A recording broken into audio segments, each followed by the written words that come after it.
As the whole world knows, on April 24, 1915, the murderous process of Armenocide that had started almost 50 years earlier culminated into the horrendous bloodletting of the very first genocide of the 20th century. Cloaked behind the dust and smoke of the confusing aftermath of the Great War, after the Ottoman Turks had completed the slaughter of 1.5 million Armenians, Kemalist Turks sidestepping the 1918 armistice, defying and ignoring international peace treaties and protocols, with the assistance of several great powers, devised and followed their own murderous roadmap. Over the following 3 chaotic years, they succeeded to decimate surviving Armenian communities from Smyrna to Adana, from Shushi to Baku, and to reduce a fairly large fledgling Armenian independent state into a diminutive province of the Soviet Empire. To this very day, succeeding governments of the Turkish Republic, true heirs of that now defunct sick man of Europe, continue unabated the same policies of persecution against Armenians, bordering on the genocidal within their own ill-gained boundaries through institutionalized harassment and forced assimilation. Thus, along with a cynical denial of the Armenian genocide,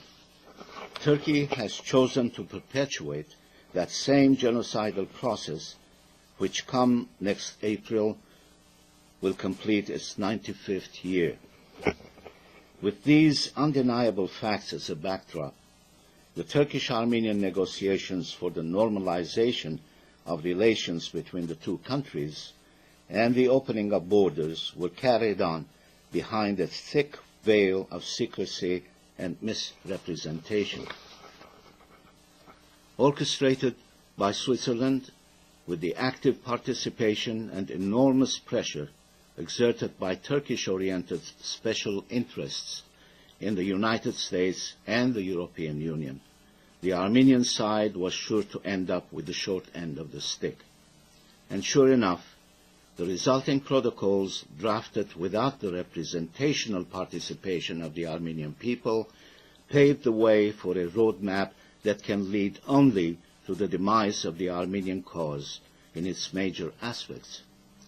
namely, the recognition of the Armenian Metz-Yeghern as genocide with proper restitution, and the rejection of the shameful and untenable terms of the Kars Treaty, which imposes on Armenia her present boundaries with Turkey. The political aims of the opponents of our nationhood and sovereignty are clear and relentless. They were articulated not long ago with an ambitious slogan: the 21st century will be known as the Turkish century. This may sound like wishful thinking, but no one can accuse it of lacking in vision, direction, and national purpose. Against this gauntlet hurled at the face of our national existence, at this critical juncture of our history, both homeland and diaspora, lacking in unity and common purpose, are being offered by our own government a policy that suggests nothing more than survival at whatever cost, a call to mere existence. The truth is that our nation, engaged in a life and death struggle against powerful opponents, needs above all the unity of homeland and diaspora, gathered around a common national struggle based on immutable historical rights. The present stance of the government in Yerevan, alienated from its own people, now following foreign-conceived roadmaps, has simply nowhere to go. For a call to mere existence based on denial of history offers no direction and no vision of any kind. It merely perpetuates a status quo that threatens our very existence as a viable nation. At this juncture, now that we stand on the crossroads of history once more, being led to the slippery road of accommodating our avowed enemy who is knocking on the doors of Europe, begging to be admitted to the European Union, in need of our cooperation to succeed, we must not lay down our weapons in abject defeat. On the contrary, we must reassess our own stance and the true intentions of our opponents. We must objectively evaluate the methods of reactivation of our national cause pursued relentlessly over the last 34 eventful years, starting with the global commemoration of the 50th anniversary of the genocide,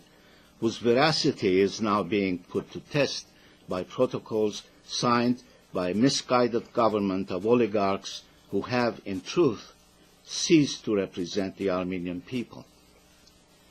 Let this be a wake-up call to all Armenians around the world to step back from the precipice and rally around the banner of our national struggle for justice too long denied, for a future with honor that befits a nation that has crossed the millennia with its unique culture and civilization. Thank you.